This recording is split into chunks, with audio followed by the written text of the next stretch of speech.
चौधरी चरण सिंह सिर्फ एक राजनीतिज्ञ, एक किसान नेता, एक पार्टी के अध्यक्ष और एक भूतपूर्व प्रधानमंत्री का नाम नहीं था। चौधरी चरण सिंह एक विचारधारा का भी नाम था। चौधरी चरण सिंह की राजनीति में कोई दुराव या कोई कपट नहीं था, बल्कि जो उन्हें अच्छा लगता था उसे वो ताल ठोक कर अच्छा कहते थे और जो बुरा लगता था उसे कहने में उन्हें कोई गुरेज नहीं था। आइए जानते हैं किसान के बेटे से बैरिस्टर तक का सफ़र चौधरी चरण सिंह का कैसा रहा। चौधरी चरण सिंह ने अपने जीवन के 26 सालों तक सक्रिय राजनीति में हिस्सा नहीं लिया।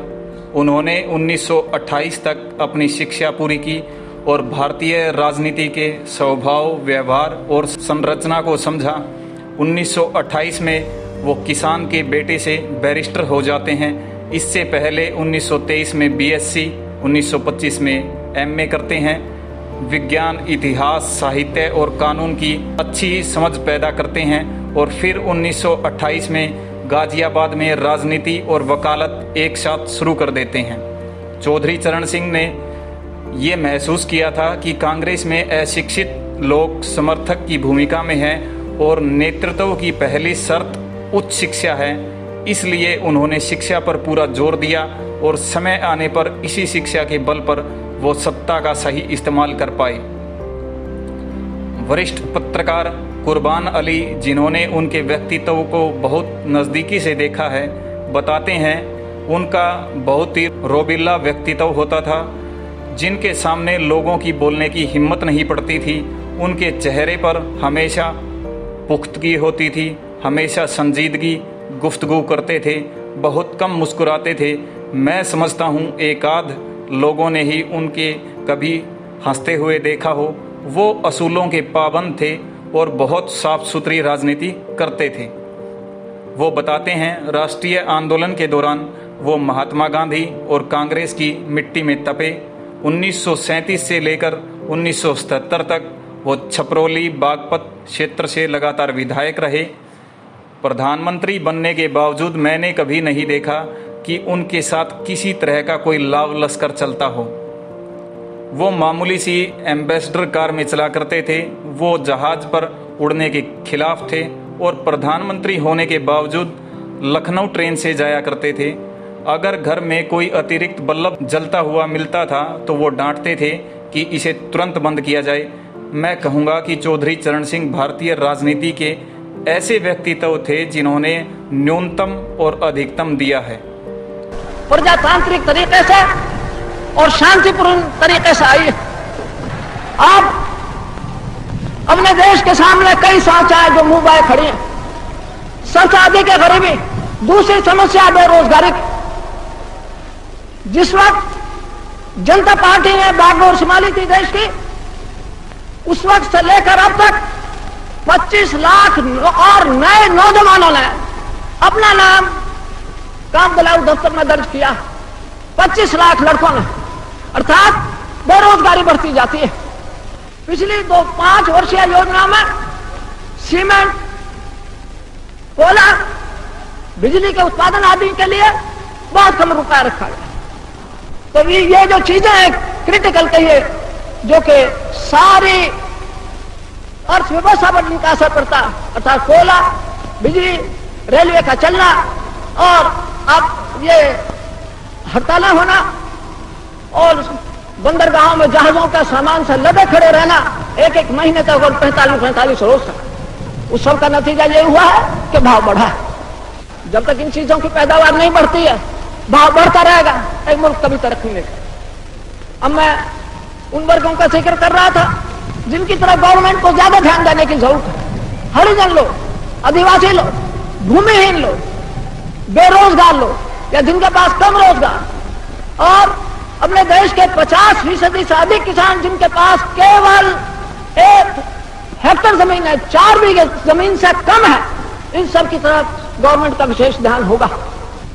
अन्न के भंडार पड़े हैं आप कहते होंगे, तो फिर देश के अंदर क्यों भूख? उसका कारण यह है कि उनके पास क्रय शक्ति नहीं, उनके पास परचेजिंग पावर नहीं।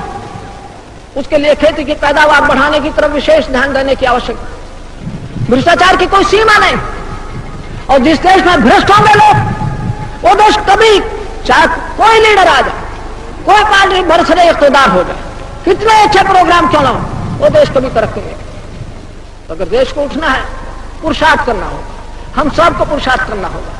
मैं अपने आप को उसमें शामिल करता हूं, अपने जो सहयोगी मिनिस्टर हैं बैठे उन सबको शामिल करता हूं कि हमको अनवरत परिश्रम करना पड़ेगा, तब जाकर ये देश उठेगा। किसी भी देश, बड़े से बड़े देश की तरफ हमारा कोई विशेष झुकाव नहीं होगा। हमारा विश्वास यह है कि महात्मा जी की शिक्षा पर चल कर इस देश में, इस अंतरराष्ट्रीय जगत में, इंटरनेशनल वर्ल्ड में, इस दुनिया में शांति कायम हो सकती है और लोगों को सुख मिल सकता है। चौधरी चरण सिंह से लोगों का रिश्ता दो तरह का हो सकता है, या तो आप उनसे नफरत कर सकते थे या असीम प्यार। बदले में आपको भी या तो बेहद गुस्सा मिलता था या अत्यधिक स्नेह। उनका व्यवहार कांच की तरह पारदर्शी और ठेठ देहाती बुजुर्गों जैसा हुआ करता था। चौधरी चरण सिंह के नाती हर्ष सिंह लोहित चरण सिंह की शख्सियत के बारे में कुछ दूसरे पहलुओं पर रोशनी डालते हुए कहते हैं, कम लोगों को मालूम होगा कि वो संत कबीर के बड़े अनुयायी थे। कबीर के कितने ही दोहे उन्हें याद थे। वो धोती और देसी लिबास पहनते थे और एक पुरानी HMT की घड़ी बांधा करते थे, वो भी उल्टी। वो 100% शाकाहारी थे। तंबाकू और सिगरेट के सेवन का कोई सवाल ही नहीं था। हर्ष सिंह बताते हैं, अगर वो जानते हो कि आपका शराब से कोई ताल्लुक है तो आपकी और उनकी कभी बात नहीं हो सकती थी। जब भी कोई उनके घर आता था वो अदब से उसको छोड़ने के लिए उनकी गाड़ी तक जाया करते थे और जब तक गाड़ी चलने दे वहीं रहते थे। कई बार तो ऐसा होता था कि कोई गांव से आया हो, चाहे वो हमारा जानकार हो या नहीं, वो उसे अपनी गाड़ी से स्टेशन छुड़वाया करते थे। वो दिल्ली के तुगलक रोड पर रहा करते थे। वो कहते हैं, हमारे पिता सरकारी मुलाजिम थे और राम मनोहर लोहिया अस्पताल में मेडिकल सुप्रिटेंडेंट हुआ करते थे। हम लोग लोधी स्टेट में रहा करते थे और हम लोगों के घरों के बीच में 10 मिनट की दूरी थी। वो अक्सर हमारे माता पिता को अपने घर बुलाते थे और एक ज़माने में दिल्ली विश्वविद्यालय के उपकुलपति रहे डॉक्टर स्वरूप सिंह और ये सब मिलकर कोर्ट पीस खेला करते थे। शाम को घंटा 1.5 घंटा कोर्ट पीस और हंसी मजाक, यही उनका तनाव कम करने का तरीका हुआ करता था। जब चौधरी साहब ने इंदिरा गांधी को गिरफ्तार करवाया, चौधरी चरण सिंह ने जब गृह मंत्री के तौर पर इंदिरा गांधी को गिरफ्तार करने के आदेश दिए तो उस पर कई सवाल उठाए गए। अगले ही दिन मजिस्ट्रेट ने उनकी रिहाई के आदेश दिए। कुर्बान अली बताते हैं, इंदिरा गांधी के खिलाफ उनका पूर्वाग्रह तो पहले दिन से ही था। उनका मानना था कि जिस तरह इंदिरा गांधी ने आपातकाल के दौरान 1 लाख लोगों को फर्जी मुकदमे लगाकर जेल में बंद कर दिया था, उसी तरह इंदिरा गांधी को भी जेल में बंद किया जाना चाहिए। एक बार उन्होंने इतनी सख्त बात कही, मैं तो सोचता हूं कि इंदिरा गांधी को कनॉट पैलेस में खड़ा कर कर कोड़े मरवाए जाएं। लोग उन्हें समझाते थे कि लोकतंत्र में सबसे बड़ी सजा होती है कि जनता किसी व्यक्ति को चुनाव हरा दे। जनता ने उनके खिलाफ अपना फैसला सुनाया है, लेकिन अगर आप उन्हें और तंग करेंगे तो इसका राजनीतिक लाभ उन्हें मिलेगा। इस मामले में मोरारजी देसाई भी उनके साथ थे। उन्होंने शाह कमीशन बनवाया।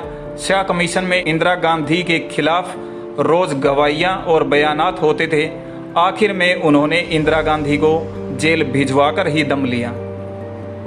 इसके बावजूद चौधरी चरण सिंह ने सार्वजनिक जीवन में ईमानदारी के जो प्रतिमान स्थापित किए हैं, उनकी आज के युग में कल्पना नहीं की जा सकती है। उनके नाती हर्ष सिंह एक दिलचस्प किस्सा सुनाते हैं। वो बताते हैं कि हमारे मौसाजी वासुदेव सिंह आजकल अमेरिका में रहते हैं। उन दिनों वो दिल्ली में काम करते थे। उस जमाने में सब कुछ कोटे से मिलता था। उनको एक स्कूटर चाहिए था। उनको मालूम पड़ा कि मुख्यमंत्री का एक कोटा होता है। वासुदेव सिंह ने चौधरी चरण सिंह के पीए से मिलकर एक स्कूटर बुक करा दिया। वो समय आने पर स्कूटर की डिलीवरी लेने लखनऊ आए। जब वो चरण सिंह से मिलने उनके घर पहुंचे तो उन्होंने उनके आने का कारण पूछा, तो उन्होंने बताया कि वो स्कूटर लेने के लिए आए हैं। जब चौधरी साहब को पूरी बात पता चली तो उन्होंने मौसा जी से तो कुछ नहीं कहा, पर पीए को बुलाकर पूछा, आपने इन्हें कोटे से स्कूटर कैसे दिलवाया? ये उत्तर प्रदेश में तो नहीं रहते हैं, ये दिल्ली के रहने वाले हैं। आप तुरंत स्कूटर की बुकिंग कैंसिल कराइए और इनके पैसे वापस दिलवाइए। सांप्रदायिकता के खिलाफ रहे चौधरी साहब। चौधरी चरण सिंह का सबसे बड़ा योगदान था हिंदू और मुस्लिम सांप्रदायिकता को कमजोर करना। उन्होंने हमेशा सांप्रदायिक दंगों को सख्ती से कुचला। कुर्बान अली बताते हैं, चौधरी साहब मुस्लिम वोट बैंक और उसके मनोविज्ञान को बहुत अच्छे तरीके से समझते थे। वो मुसलमानों को चुनाव लड़ने के लिए बहुत टिकट देते थे। जब भी उत्तर प्रदेश में रहे या केंद्र में रहे, दंगों के खिलाफ उन्होंने बहुत कड़ा रुख अपनाया। मुझे याद है कि 1977 से 1980 के बीच उत्तर प्रदेश में 2-3 बड़े दंगे हुए। अलीगढ़, बनारस और संभल में ये दंगे हुए। उन्होंने मुख्यमंत्री राम नरेश यादव को बहुत सख्ती से डांट कर कहा कि ये दंगे हर हालत में रुकने चाहिए। चौधरी चरण सिंह को नाच गाना और फिल्में बिल्कुल पसंद नहीं थी।